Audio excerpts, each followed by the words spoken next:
Kalau aliyah itu sudah dekat-dekat ke alfiyah. Kalau kuliah perlu diketahui pengarang Mukhtasar Jiddan itu seperguruan sama orang yang berkubur di dalam itu, Syekh Abdurrahman bin Abdullah, seperguruan. Nah, nanti kita buka Syekh Sayyid Ahmad Zaini Dahlan, pengarang kitab Mukhtasar Jiddan itu. Beliau punya murid. Muridnya bernama Syekh Ahmad Khatib Al-Minangkabawi. Tahu? Tahu Syekh Ahmad Khatib? Ya. Tapi Syekh Ahmad Khatib lebih banyak belajar kepada murid Sayyid Ahmad Zaini Dahlan, namanya Sayyid Bakri Syata, pengarang kitab fikih. Judulnya I'anatul Thalibin. Masih belajar? Kelas berapa? Jadi adik-adik kok mau diajarkan marifat, kitab yang tadi saja tidak bisa. Baru tuh ngaji marifat. Judulnya tuh Hakikat Diri. Baru tuh belajar hakikat diri.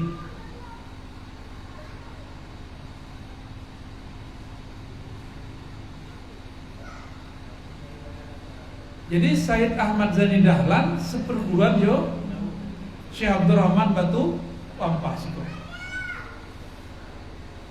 Syekh Ahmad Zaini Dahlan itu siapa orangnya?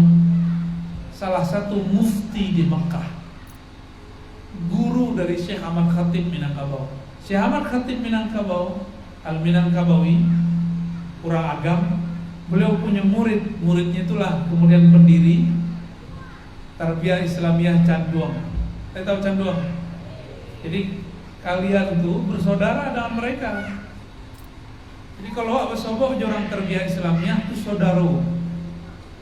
Kemudian beliau pun punya murid yang lain selain Syekh Sulaiman Rasuli, ada namanya Syekh Ibrahim Parabe. Jadi Al-Manar Tarbiyah Islamiyah Parabe itu bersaudara. Ya, Sumatera Tawalib namanya. Cuma karena tidak mengerti sanad silsilah pengajian, kadang-kadang awak saling merendahkan satu sama lain, ya, tidak menghargai satu sama lain. Selain mengajarkan kitab kunyah, Syekh Abdurrahman bin Abdullah An-Naqsyabandi, beliau juga mengajarkan tarekat Naqsyabandi dan dulu bersuluk. Sampai suluknya di mana gini ya? Lihat dona, misalnya dong. Surau-surau di mana sejarah adu kato Siak. Dulu orang Siak mambil kaji Quran jo tarekat Naqsyabandi dan mazhab Syafi'i ke negeri kita Batu Ampah. Orang Siak datang. Orang Siak di mana Siak tuh? Di mana Siak? Di Saudi, di Riau. Maka benamulah santri itu orang Siak. Orang surau itu disebut dengan orang. Jadi orang Siak itu dulu pintar baca kitab, gagah baca Quran, dan hatinya bening. Sebabnya belajar tasawuf. Di mana Syekh Abdurrahman bersuluk? Inya bersuluk kepada ulama-ulama di lokal dulu, kemudian pindah ke Mekah, pun mengulang suluknya di Mekah. Tapi beliau lebih fokus dalam bab ilmu-ilmu pengetahuan. Maka beliau belajar juga satu ilmu namanya ilmu qiraat. Ilmu apa namanya? Qiraat. Qiraat itu minimal ada 7, dan kami membaca dan menyalin silsilah yang dulu diijazahkan oleh guru kami. Guru kami itu mengambil ilmu qiraatnya kepada Syekh Abdul Malik di Surau Bawah, Kota Tengah namanya. Enggak. Dare. Ya, Surau Dare. Kami masih sempat bertemu keturunan beliau, ya. Syekh Abdul Malik itu 5 tahun lebih kurang di Mekah. Lebih kurang kalau kisah dari yang kami dengar dari guru kami. Disurati oleh ibu beliau, pulanglah nak, maka beliau pulang.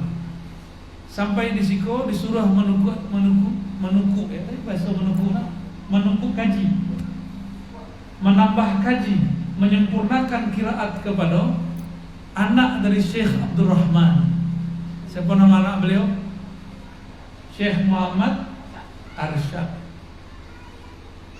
Muhammad Arsyad itu banyak yang ulama, ada Arsyad Al-Banjari, ada Al-Bugisi, ada lo Arsyad tempat-tempat yang lain, ada Arsyad At-Tawil.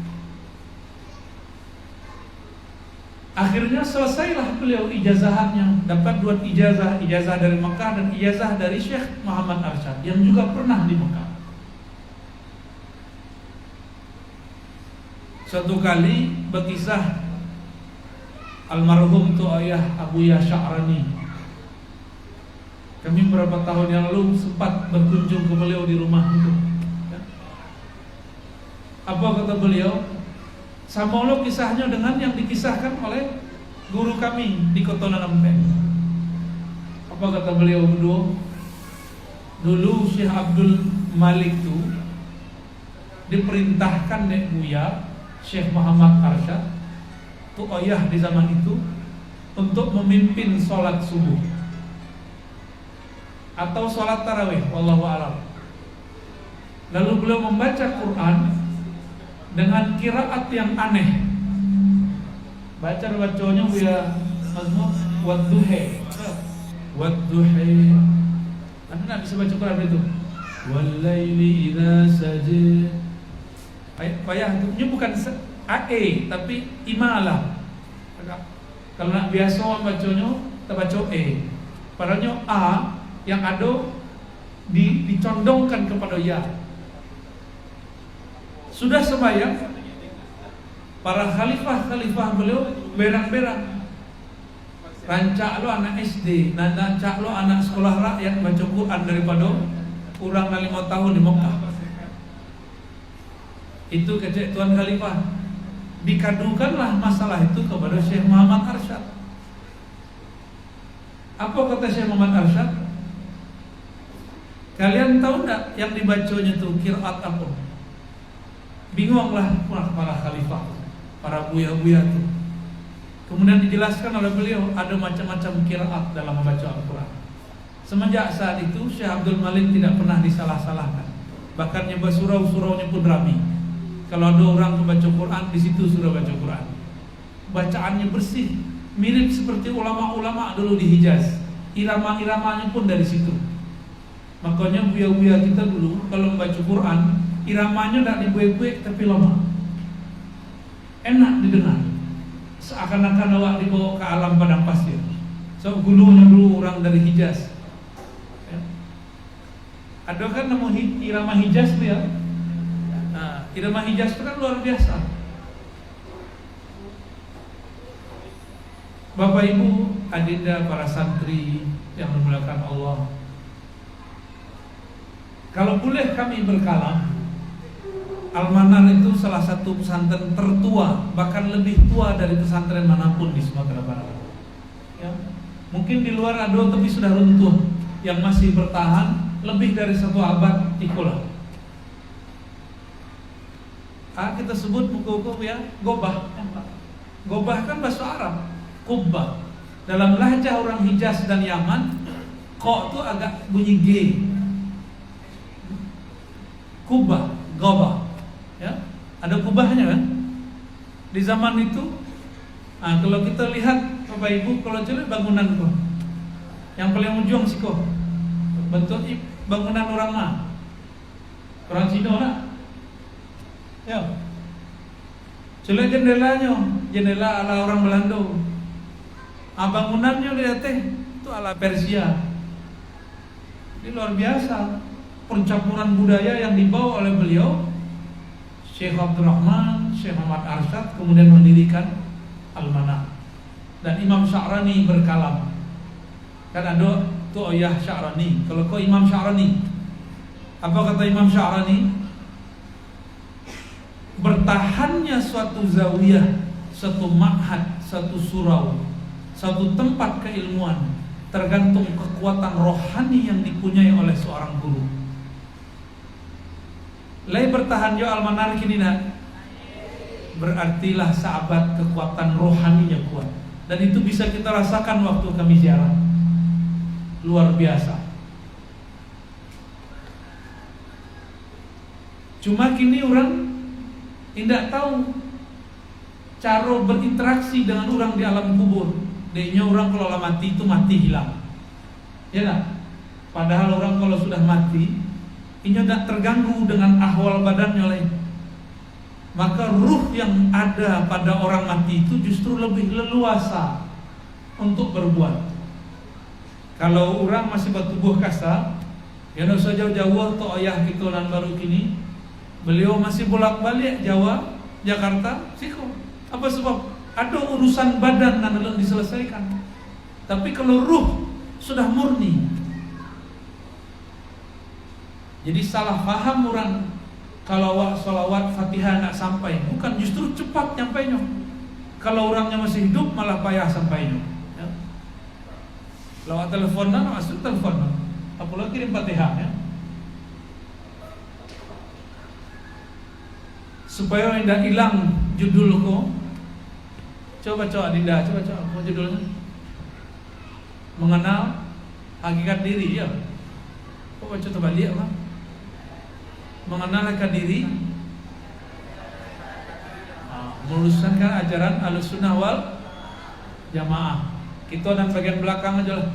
Ya. Kaji hakikat diri itu kaji nalah tinggi. Untuk santri-santri kok tinggi benar kok. Ya. Meluruskan ajaran Ahlussunnah. Sebenarnya ajaran Ahlussunnah tidak usah diluruskan. Tapi kini banyak orang mengaku Ahlussunnah membatalkan inti dari ajaran Ahlussunnah.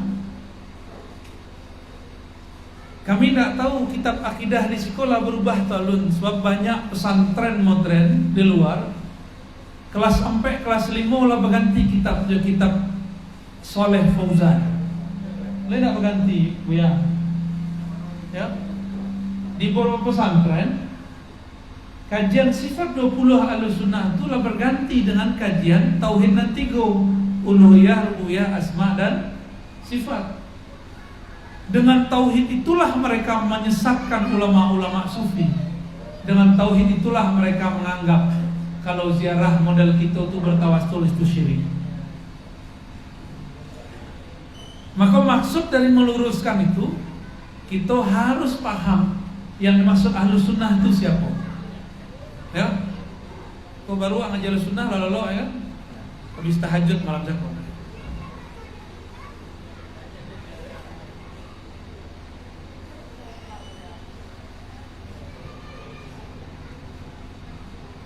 Jadi dulu orang mengaji sifat 20 di siko sumbernya, yang kita dendangkan setiap hari. Allah wujud idam bakal. Coba diajak supaya tidak ngantuk. Coba. Allah Muha.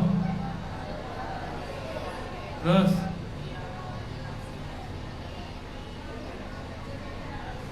ulang lihat. Allah wujud qidam baqa mukhalaf qiyamuhu binafsihi wahdaniyah qudrah iradah. Terus ilmun. Terus yalah banyak orang tak apa ya, kudus kodang ya. Ya, lah balik ke Cina. Tentu nak taliah. Dulu orang mendendangkan itu di Siko, bergema sampai ke semua surau-surau dan madrasah-madrasah di daerah Kabupaten 50 kota, bahkan sampai ke Siak, sampai ke Malaysia. Orang dulu menyantri di Siko, ambil kaji guru di Siko. Maka mau berharap nanti kitab Aqidatul Awam yang sudah disyarah oleh Syekh Nawawi Al-Bantani itu pun kawan daripada Syekh Abdurrahman Batu Ampang. Kalau bisa diajarkan kembali di situ. Paham ya? Lain sepakat. Yang kelamak dia ampu semah merubah-rubah kitab. Tidak merubah, mengembalikan. Kami payah mah pakai asesor segala macam. Nah, tak usah lah begitu. Ambo berulang balik menyampaikan, pesantren itu dulu bukan bangunan. Dulu kalau orang mengaji, kabuya di mana mengaji? Tidak di lokal, di mana mengaji dulu? Di surau. Lihat dojo kita bersurau dah. Lihat dojo ngaji kitab di surau. Kitab ngaji di surau. Sebutkan apa aja? Fikihnya apa? Tidak tahu judulnya. Kami lah ada isinya juga ya. Halaman depannya ada loh. Apa lagi? Masih ngaji? Jam berapa ngaji di masjid? Di jam sekolah atau di luar jam sekolah? Di jam sekolah? Di luar. Lain tak lolo? Lain lolo? Lain bolos? Tahu nak kalian? Kami dulu sekolah di Man. Ambo sekolah di Man Kota Nanompek, tahu? Setiap orang ngaji kitab di surau Tanjung Bodang, ada namanya surau Tanjung. Kami bolos untuk ngaji kitab. Tidak tahu kalau santri kini bolos supaya nak ngaji kitab. Yo, belain. Jadi ambo tidak pernah ngaji di pesantren manapun, tidak pernah sekolah di madrasah tarbiyah Al-Manar ataupun Parabe. Ngaji kami dulu di surau. Apa kitab yang kami ngaji di surau dulu? Kitab I'anatul Talibin, kitab Al-Hikam. Kitab itu yang dikaji dulu di surau. Tapi tidak pernah nyantri. Baru nyantri itu waktu kuliah. Pulang kuliah masuk pesantren. Tidak lama pesantren 4 tahun. Kemudian langsung disuruh ngabdi sampai kemudian 15 tahun. Jadi beruntunglah orang sebenarnya yang sudah nyantri.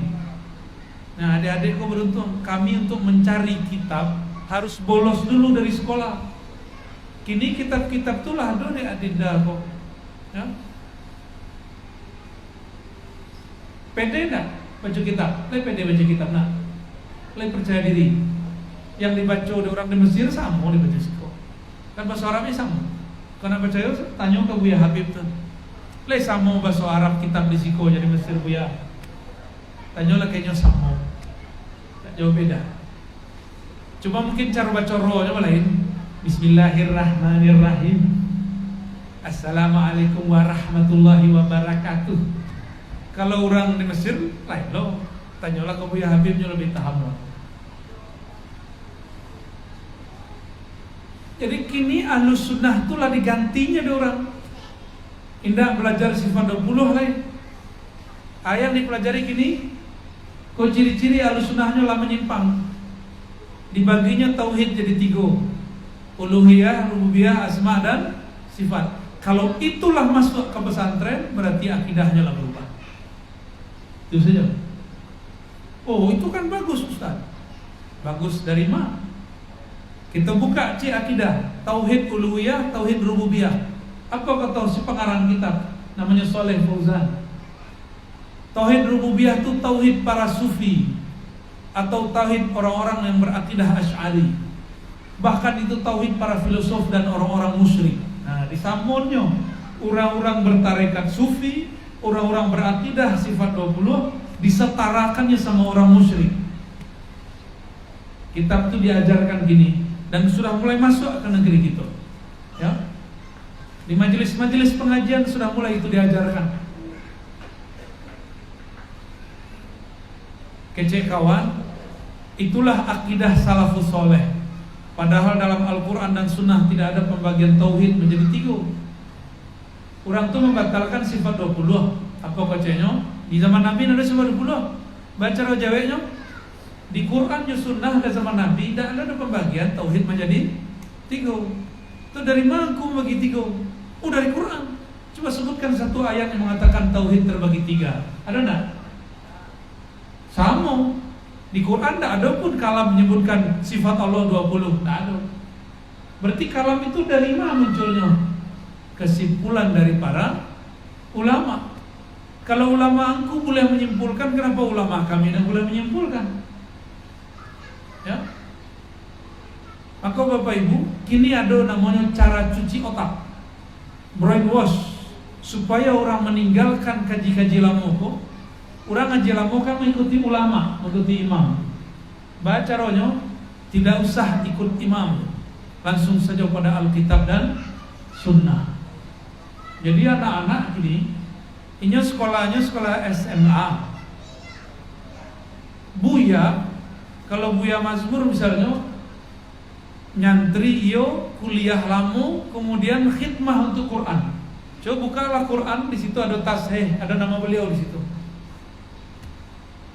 Tasheh, badan pentasheh Al-Quran, namanya Lajnah. Jadi beliau jadi santri sampai gini, santri abadi, tetap meneliti Al-Quran, santri Al-Quran. Sekian tahunnya menjadi santri, tapi dia anak baru hijrah 3 tahun, 2 tahun, setahun dianggapnya orang dalah lama mengaji Quran, mengaji kitab, mengaji hadis, dianggapnya bukan ahlus sunnah. Sehingga adalah pertanyaan beberapa waktu lalu di agama. Pertanyaan itu konfirmasi. Mungkin ada orang bekalam, orang-orang di surau itu, di tarbiyah itu, indah ikut Allah dong, indah ikut kitabullah dong. Siapa yang diikutinya? Kitab Kunyang. Bertanya oleh orang tuh, jadi Buya, apa isi kitab Kunyang itu sebenarnya? Itu kami pegoran. Kita tanya ke Buya Mazmur, oh ya, dulu Al-Quran kitabnya Kunyang ya? Ya enggak? Kertasnya Quran dulu Kunyang enggak? Aja kami, kitab kuning pertama itu adalah Al-Quran. Apa-apa dulu belajar Quran, koroteh Kunyang enggak? Yo, koroteh Kunyang ya enggak? Kini-kini baru koroteh itu putih. Dulu kitab Al-Quran Kunyang. Tapi jamaah awam kok kemudian dicuci otaknya.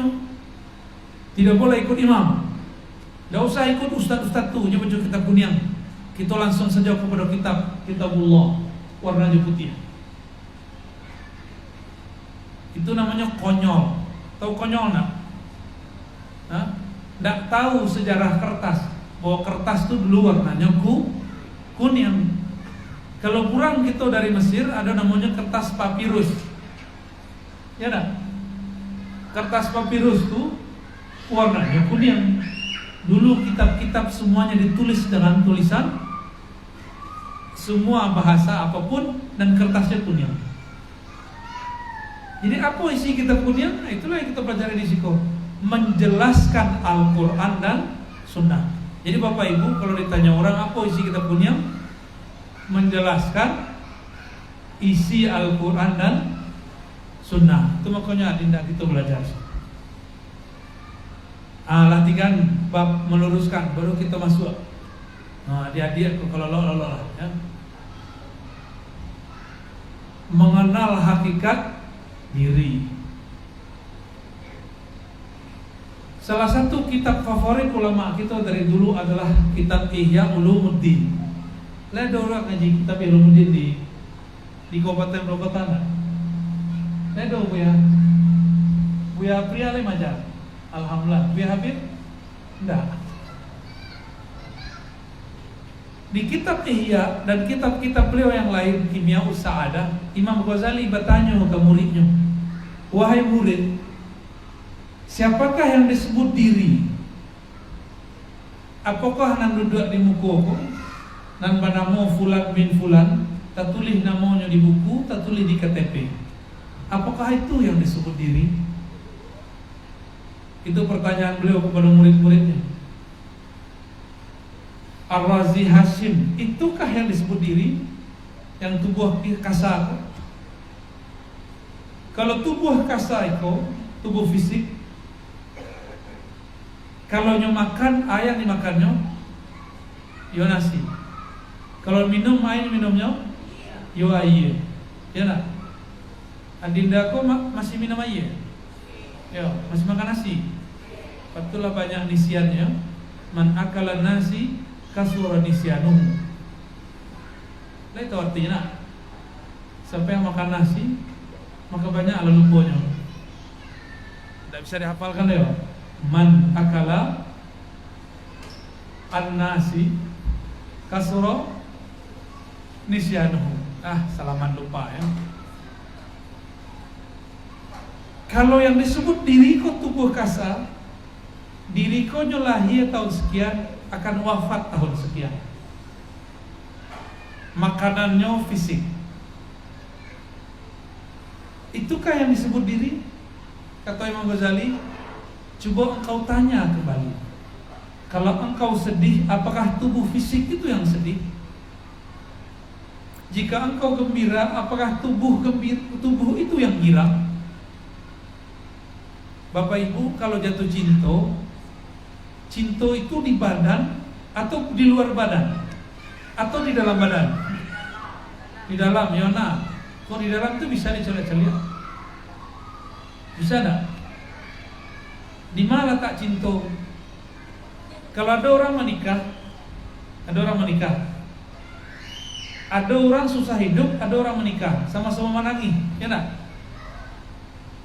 Orang terjepit hidupnya, bermasalah dompetnya, menangis ya untuk makan. Ada cewek, orang akan nikah, aku nikahkan engkau, dijawab aku terima, menangis lah. Jadi menangis kok tanda apa? Tanda sedih atau tanda bahagia? Kalau 3 kelas nangis enggak? Tuh tanda apa nangis tuh? Sedih. Kalau putus cintrong nangis enggak? Yo, betul atau udah cinta ya? Saya tahu jo cinta nak. Kalau kita sedih menangis, bahagia menangis, berarti air menetes itu bukan pertanda bahwa seseorang itu sedih dan bahagia. Sebab tubuh itu sangat terbatas ekspresinya. Maka untuk mengenal diri harus berpindah dari tubuh nan kasako kepada tubuh nan lain. Di dalam hadis yang sahih kita mendapatkan kalam, inna ahadakum yujma' khalquhu fi batni ummihi arba'ina yawman. Kamu itu dimulai penciptaannya di dalam perut ibunya 40 hari. Lalu menjadi nutfah lah 40 hari itu, menjadi darah lah, lalu menjadi daging. Selesai itu yukmar ya, ada diperintahkan malaikat ya, diperintahkan malaikat untuk meniupkan ruh di situ. Berarti sudah ada ruh sebelum tubuh, benar tak? Sudah ada ruh sebelum tubuh. Dengan ruh itulah faja'alnahu sami'an basira ya. Berkata Allah dalam surah Al-Insan, hal ata 'alal insani hinum minad dahri lam yakun syai'an mazkura. Orang kita kan punya tradisi membaca surah Sajadah setiap Jumat, ya nak? Tapi kurang sunnahnya cie. Surah Sajadah dibaca 2 rakaat, padahal surah Sajadah itu dibaca di rakaat pertama, rakaat kedua Al-Insan. Begitu kalau ikut sunnah. Kalau di masjid kita rakaat pertama Sajadah, rakaat kedua penghabisan. Ya. Kalau enggak orang bego menggigit kakinya. Enggak pakai itu. Coba praktekkan. Rakaat pertama Sajadah, tapi bacanya jangan bentuk orang tilawah musabaqatul Quran. Ya. Kalau pakai musabaqah itu lama bacanya. Pakai Mbak Yati, Mbak Nawa, Mbak Yati, Mbak Nawa, Uni Nahawan, Uda Hijaz. Yo, lama baca Qurannya. Pakai tartil, warattilil Qur'ana tartila. Pasti sebentar. Di ayat pertama surah Al-Insan yang mestinya dibaca setiap subuh rakaat kedua hari Jumat, hal ata alal insan minad dahri lam yakun syai'an madhkura. apakah telah datang kepada manusia kabar? Kabar apa? Suatu hin, suatu maso minad dahri, daripada suatu dahar. Dahar itu masuk. Lam yakun syai'an mazkura, ia belum disebut sebagai insan. Jadi kita ada suatu masuk tidak disebut sebagai insan. Sebutan waktu itu sebutannya ruh. Ya. Jadi adik-adikku, coba perhatiin. Adik-adikku sebelum ada di siko, di bumi, sudah ada dulu di alam lain. Kalian penasaran nggak dengan makhluk alien? Tahu alien? Apa arti alien? Alien itu makhluk asing. Makhluk asing itu bukan jin, bukan makhluk-makhluk bertopeng-topeng seperti di film Star Wars. Ya, makhluk asing itu adalah kita. Dari mana kita tahu kalam itu? Dari kalam Sayyidina Nabi SAW. Apa kata Nabi Muhammad SAW? Kun fid dunya ka'annaka gharib. Jadilah engkau di dunia seperti orang yang gharib. Gharib itu orang asing, bahasa Inggrisnya alien. Gharib, pendatang yang singgah. Kini pesawatnya pada mau tubuh. Jadi tidak usah dibayangkan pesawatnya bentuk piring terbang. Kalau orang tua apa nyebut piring, itu pinggan enggak ya? Ya pinggan. Kalian semua juga betul nampak. Pinggan ya. Kalau yang kita apa namanya? Kuah. Pinggan. Apa namanya? Cipir. Lo tambah kosakata wajib.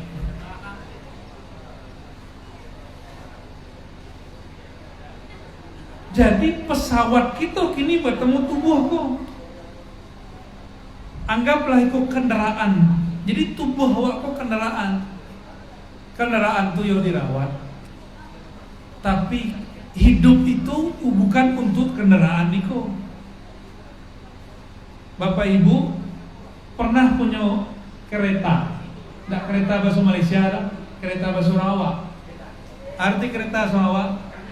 Sepeda itu bahasa anaknya Pak Mazmur tuh. Ya. Kalau beliau tuh ayah kok punya anak nyebutnya sepeda. Kalau awak nyebutnya apa? Kereta. Sepeda ya. Boleh berubah nak? Kereta angin. Boleh itu. Naik kereta. Kalau kereta rusak diperbaiki ya nak. Kalau tubuh ko yang jadi kereta ko rusak, kita antan nyoka bengke badan mau rumah sakit. Tapi kalaulah patah badan di kereta tu, tidak bisa dipakai lain dirocak jo, lain dirocak aja nak, tidak lain ganti sepeda. Paham tak analognya, kiasnya paham tak? Allah itu agih badan sekali saja. Kalaulah rusaknya serusak-rusaknya, tubuh tu mati. Kalaulah matinya, urang dan merocak tubuhku, nyo akan melanjutkan perjalanan kepada masuk dan lain, alam dan lain. Maka ada namanya kuburan oto, ya. Jadi kalau adik-adik itu pergi ke rumah itu ayah di Parung, sebelum ke Parung tu kita ada beberapa bengke disebut kubu oto. Saya tahu kubu oto, kerangka oto aja di situ. Jadi oto itu sama aja badanku. Kalau lah rusak di dalamnya, walaupun luarnya masih bagus, jantungnya lah rusak, mesin konya lah rusak, makanya ditinggal. Apa maksud kalam kami? Tubuh itu kok kendaraannya ruh. Inyo sedang mengendarai tubuh kok ini. Jangan tabaliak. Jangan sampai tubuh itu yang mengendarai ruh. Tubuh itu makanannya apa cakap? nasi, apa lagi? Air.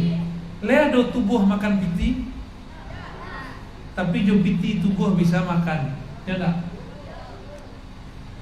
Maka hidup kita bukan untuk tubuh, hidup kita untuk ruh. Karena ruh itulah yang membuat kini adik-adik aku bisa mendengar. Ya, faja'alnahu sami'an basira. Setelah ditiupkan ruh ke dalam badan, janin di dalam tubuh tu tadi itu baru bentuk boneka lah. Ketika ditiupkan roh, barunya bisa mendengar, barunya bisa melihat. Jadi yang mendengar kini itu talingo atau sama. Tahu sama? Apa arti sama? Sifat makna yang ada di dalam diri. Tugasnya mendengar. Le bisa telinga mencolia? Le bisa mata menengah? Le bisa perut berpikir? Jadi jangan salah magih kaji kepada badan. Itu maka tadi kami pisah, ya. Kaji pertama, kaji kedua. Semoga adinda itu bisa mengikutinya pelan-pelan. Baca kitab kama turunnya. Makanan apa tuh? Makanan otak. Le sampai ke kolbu? Enggak. Maka kalau orang cuma sekolah tinggi, tidak belajar ilmu kolbu, otaknya cerdas, kolbunya kosong, maka masuklah iblis di situ, berubah orang menjadi sombong. Makanya kalau orang belajar agama, hijrahnya, pemahamannya hijrah dari orang awam kemudiannya belajar agama. Tapi kalau ini cuma belajar zahir dari agama, kolbunya belum diajari cara berzikir, maka orang itu akan ikut sombong. Dulunya suku menyalah-nyalah orang, tapi menyalahan dalam bab politik, dalam keseharian. Kalau ini hijrah belajar agama, kolbunya nak dibasihin, nanti yang salahkan orang beda faham. Kalau banyak gini, orang inyo tobat keceknya, tapi orang tambah banyak dimusuhinya. Katanya beragama, tapi tambah banyak orang disalahkannya. Artinya orang masih sibuk dengan orang lain, belum sibuk dengan dirinya. Jadi yang mendengar tuh bukan telinga itu. Apa buktinya? Adik-adik kok pernah mimpi enggak? Lah mimpi basah lun. Saya tahu mimpi basah. Mimpi itu siramnya iya. Lah mimpi basah. Oh berarti lah bisa menwajib tuh. Yo. Malu-malu aja kalian Mimpi basah, tidak usah mimpi basah. Mimpi, kita bermimpi. Di dalam mimpi itu melihat sesuatu nak? Mata tapi jam, tapi kita bisa melihat. Joa awak melihat. Tidak cuma itu. Dalam tidur tuh telinga tertutup, tapi kok bisa mendengar. Dengan apa kita mendengar?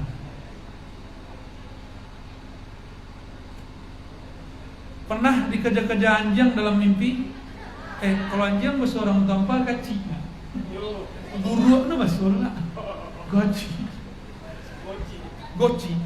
Lebih olok loh deh. Kalau babi apa? Koni. Astagfirullah. Yang mana buruk nah istilah nak kondi. Pernah ada mimpi dikejar-kejar oleh binatang? Pernah? Takut nak? Takut. Rasa takut tuh di mana? Di badan atau di perasaan? Nah, perasaan tuh sumbernya, itulah ruh. Karena sebenarnya kita tuh lebih banyak urusan ruhnya daripada badan. Sekali saja kita kemudian fokus kepada otak, fokus kepada badan, ruh tersiksa. Berkatalah Nabi, ad-dunya sijnul mu'min. Dunia itu tubuh kita kok, pikiran kita kok menjadi penjara bagi seorang ruh, orang beriman. Jadi ruh itu terpenjara. Yang memenjarakannya bacaan, pandangan. Masih ingat nggak Ashabul Kahfi? Masih ingat? Berapa tahunnya lolo? 309 tahun. Le makannya nak? Le minumnya? Mati atau hidup? Berarti untuk hidup itu kalau Allah izin nggak perlu makan, nggak perlu. Le percaya nak? Tapi nanti belakang mama nggak percaya. Ustaz kena otak. Malah ada orang hidup tanpa makan. Ya. Kalau kurang percaya, coba raso-rason. Awak kalau ndak puaso jam 7 lah lita, ya nak? Tapi kalau awak puaso jam 12 siang, lapar nak? Hah?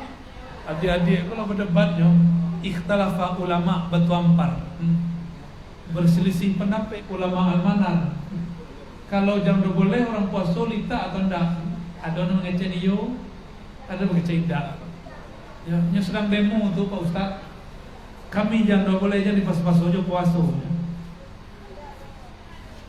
Tapi coba tanya kebanyakan orang yang berpuasa. Ketika berpuasa jam 12 siang lapar nak? Enggak. Lemas iyo, lapar tidak? Yo.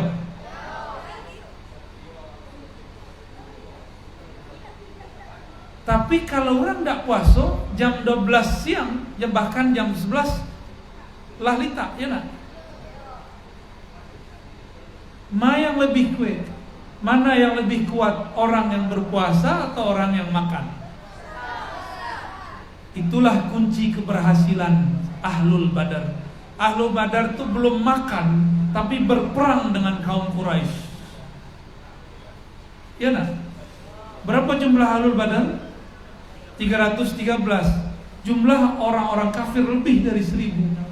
Kalau kita anggapnya 1000, berarti 1 lawan 3 orang. 1 kau nak makan, bertiga kau makan, kalah. Jadi Bapak Ibu, tidak usah khawatir santri-santri kita di asrama. Ini masih makan 3 kali sehari. Tapi kalau ingin santri kau kuat lahir batin, ajarkan puasa Senin Kamis. Ya, lain tak curi-curi. Lain stek-stek. Pura-pura lupa. Tapi no maye. Awak lupa puasa. Sengaja. Kalau bisa nanti ada program puasa bid. Apa arti puasa bid? Puasa tengah bulan. Kami dulu waktu nyantri kepada Syekh Ali Mustafa Yaqub di bulan Rajab, bukan hanya bulan Rajab, tapi dulu bulan Zulhijjah, 9 hari. 9 hari itu ada namanya Fami Bisyauqin. Lai dari siko Buya, kalau lai berarti Buya harus cepet-cepet pulang, nak? Harus cepet-cepet tinggal di siko. Amin. Ya, semoga lancar urusan di Semarang, cepet kembali siko. Amin.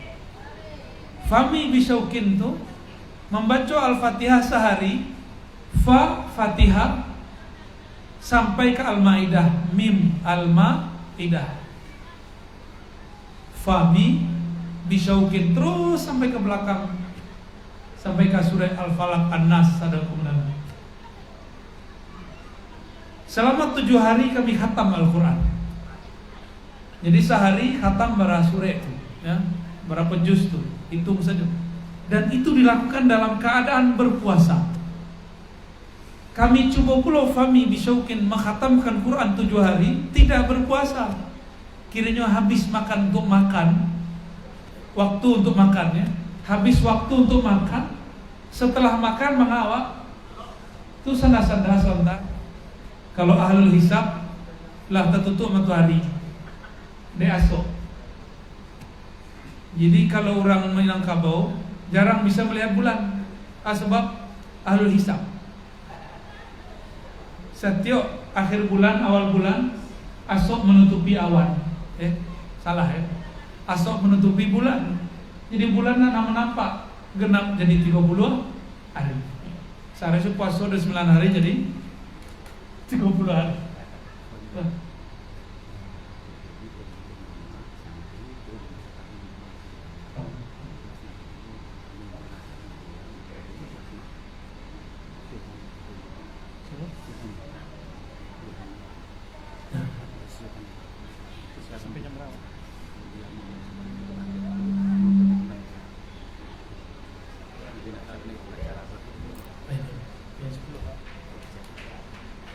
ada kabar dari guru Abu pemegang sanad Al-Quran Syekh Abdurrahman, namanya Abuya Dahnar Abu Tabeh, Kelurahan Payolanse, Kota Merampe. Pagiku duhaku beliau dipanggil oleh Allah Subhanahu Wa Taala. Berarti habislah orang pemegang sanad. Tapi alhamdulillah kami dapat sanad dari beliau. Nanti kepada orang yang ahli-ahli Quran yang ingin dapat tabarukan sanad ambagi jalur Syekh Abdurrahman. Dan tidak ada oleh di Sumatera Barat yang mengambil sanad itu kecuali aku. Ya. Jadi adik-adik nanti khatamkan Quran, nanti kita ijazahkan. Kalau bisa hafal ya. Untuk beliau Abu Yadahnar kita kirimkan surah Al-Fatihah. Alhamdulillah.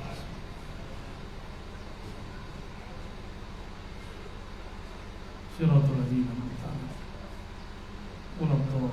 Amin. Mungkin nanti kami sampai sebelum jam 10 ingin minta izin untuk takziah kepada beliau ya. Acara kan masih banyak. Silakan dilanjutkan acara. Kami mohon izin untuk takziah, melihat beliau sejenak. Kalau bisa menyolati beliau, berpamitan untuk terakhir kali kepada beliau. Bapak Ibu yang dimuliakan Allah, kembali ke kaji yang tadi. Itulah yang disebut oleh para ulama itu, man arafa nafsahu faqad arafa rabbahu. Siapa yang kenal dirinya bahwa dirinya bukanlah dari bumi, dirinya adalah ruh yang dihembuskan oleh Allah Subhanahu wa Ta'ala. Kalau pesawat atau kendaraan tubuh kalau rusak, maka nanti tubuh itu akan ditinggalkan. Siapa yang meninggalkan? Yang mengendarai tubuh bernama ruh. Tapi kalau ruh dulu diperbudak oleh tubuh, maka nanti ketikanya pindah alam, punya bingung. Apa kebingungannya? Dulunya diperbudak, tidak diberikan kebebasan. Sampainya di alam kubur ditanya, man rabbuka, siapakah Tuhan engkau? Rob itu artinya Tuhan. Kemudian menjadi Tuhan. Istilahnya Tuhan itu sama. Siapakah Tuhan engkau? Kalau si ruh tadi itu dipenjara, disiksa, diperbudak oleh tubuh, makanya akan mengatakan Tuhanku jasadku ini. Dipukullah oleh malaikat Munkar dan Nakir. Jadi Bapak Ibu, kaji sederhana. Awak kalau meninggal, apa yang ditanyakan? Lain ditanya sekolah setinggi apa? Hah? Lain tanya itu enggak? Kalau awak meninggal, lain ditanya bara kitab nan dibaca.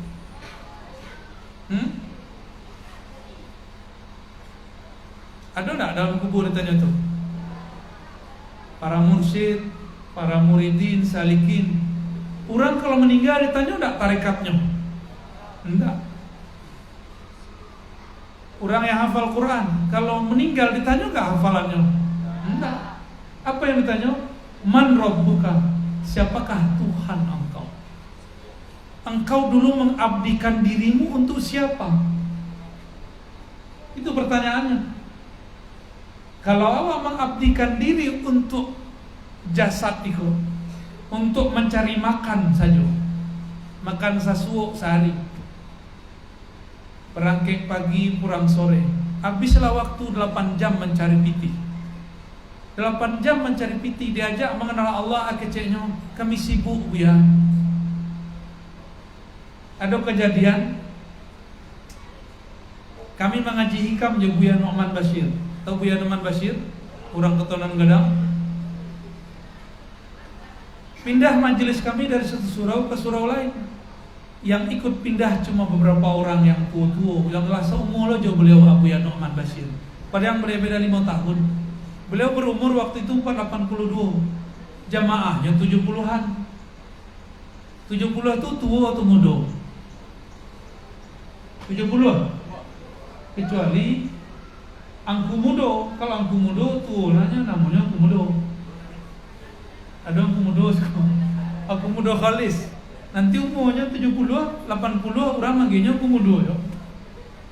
Ya, ada Ongku Mudo Sawir di Taram, nyolah sepuh, tapi dipanggil tetap Ongku Kumudo. Jamaah saat itu diajak Dek Buya Noman, ayo kita belajar zikir. Tapi Buya majak zikir ke anak muda. Dulu muridnya, kini nyo ingin membek kaji ke anak tu. Kece Buya, oh jamaah, kita belajar zikir lah ke anak muda. Kece jamaah, nanti je lah Buya. Baru tu, nanti je lah kalau lah tua.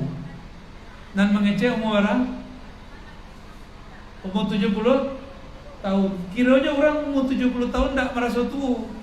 Diajaknya belajar zikir kecenya. Nantilah Buya kalau lah tua. Kiranya orang kau dari umur 20 tahun diajak belajar zikir, apa jawabannya? Nanti kalau tua Buya. Kini umur lah 70 tahun, 50 tahun setelahnya berkalam itu diajak belajar zikir, apa katanya? Nanti saja lah tua Buya. Jadi ruh itu sebenarnya tidak pernah tua. Yang tua itu cuma bab jasad. Amar itu kalau orang mengundur-undur belajar zikir, ya. Adinda mungkin tak dapat masuk tuleh.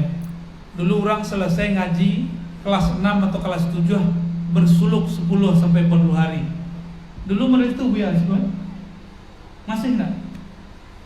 Kini kelas 7, kelas 6 orang suluk. Enggak ada oleh. Yang ada kini cuma di Kampar, di Bangkinang. Ya, keturunan dari Syekh Abdul Ghani Batu Basure itu punya ma'had, punya madrasah.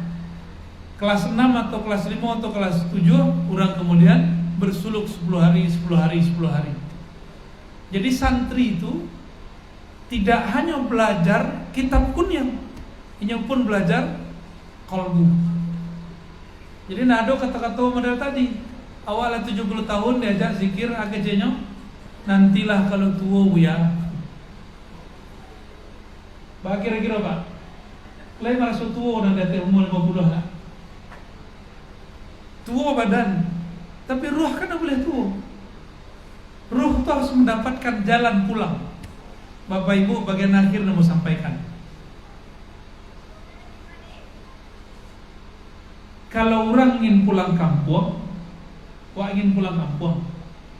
Allah akan memanggil, irji'i ila rabbiki radiyatan mardiyah. Pulanglah engkau kepada Allah.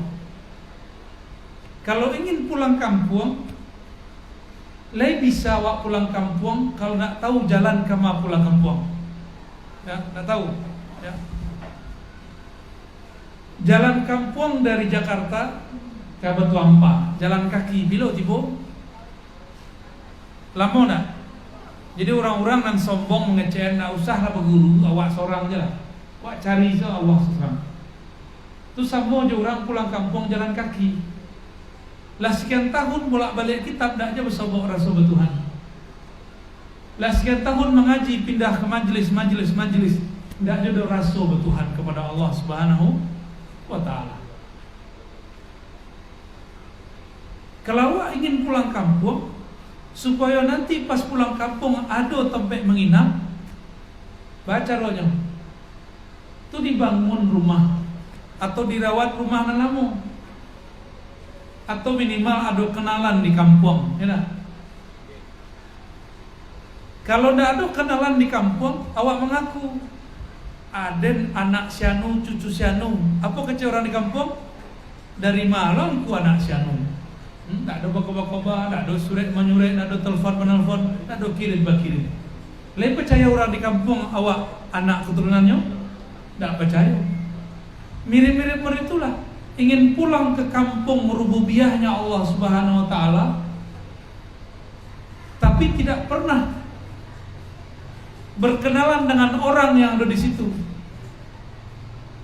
Siapa yang memegang makom di situ bernama Sayyidina Muhammad sallallahu alaihi wasallam. Karena kita tidak kenal Nabi Muhammad, maka kita harus mengenal pewaris Nabi Muhammad. Supaya nanti kalau kita mengaku, wahai Rasulullah, kami ini umatmu, Nabi bertanya, siapa gurumu? Apa tanda jika engkau adalah umatku? Kalau dihadiskan ada kalam yang sederhana. Aku akan mencari umatku dengan tanda bekas wudhu di wajah dan tangannya, di badannya. Tapi wudhu itu siapa nama ajar? Langsung Nabi atau guru? Berarti kalau nanti dicari oleh Rasulullah ada orang ada pancaran wudhu di wajahnya, tentu Rasulullah bertanya, siapa yang mengajarimu itu? Ya sebutlah si anu. Kalau betul silsilahnya, bersambunglah kepada Rasulullah Sallallahu Alaihi Wasallam. Jadi kalau ingin pulang kampung kepada Allah, ingin jalur ringkas, ikutlah pesawat orang lain, ikutlah bis. Kalau je pesawat bisa 1,5 jam. Kalau je bis berhari 2 hari, tergantung tuh torikot namanya. Jadi torikot tuh ada torikot pesawat, ada torikot bis. Kalau torikot pesawat ada macet tak dia teh, set langsung sampai. Kalau pakai bis ada macet tak di bawah, naiklah kopa, ya, kok pecah ban, itu nak jalan. Tapi kalau naik ke langit bisa-bisa jatuh, itulah risikonya. Dia ada orang biko kalau naik pesawat jatuh pesawat biko. Kalau naik bis tabrakan biko, akhirnya nak berani pulang kampung, nak berani mengunjungi kampung, tidak dicolek-coleknya kampungnya. Dia ada rasa takut jatuh, takut tabrakan. Itulah nasib orang mengecewakan. Dah usahlah belajar tarekat tasawuf nanti gilo wak. Ya, ada orang begitu. Sama aja orang nan tua cakap lah 70 tahun nak kerjanya, nantilah kalau lah tua. Bapak Ibu, orang belajar zikir tuh duduknya lama, minimal setengah jam. Kalau anak muda duduk, anak tua duduk, mana tahan? Kalau lah tua duduk setengah jam sakit nak pinggang. Yo. Tapi kalau anak-anak muda kok duduk lama-lama nak sakit pinggang. Jadi mumpung masih muda, belajar ilmu-ilmu itu, cari guru kita, ya. Jadi Bapak Ibu yang bukan Allah, mengenal hakikat diri kita yang sejati bukanlah dari bumi, tapi diri kita yang sejati datang dari Ilahi. Maka nanti dia harus berpulang kepadanya. Itulah undangan terakhir, inna lillahi wa inna ilaihi. Tapi jangan disangka orang mati belum tentu ketemu Allah. Orang mati prosedurnya banyak, ditanya siapakah Tuhan engkau. Maka kalau orang tuh berhasil di dunia menjadikan tubuh sebagai budak, ruh sebagai tuan, maka orang tuh akan mampu menjawab. Mari kita sama-sama mengenal diri kembali, ya. Temui gurunya, belajar ma'rifatnya, insya Allah. Acara balik.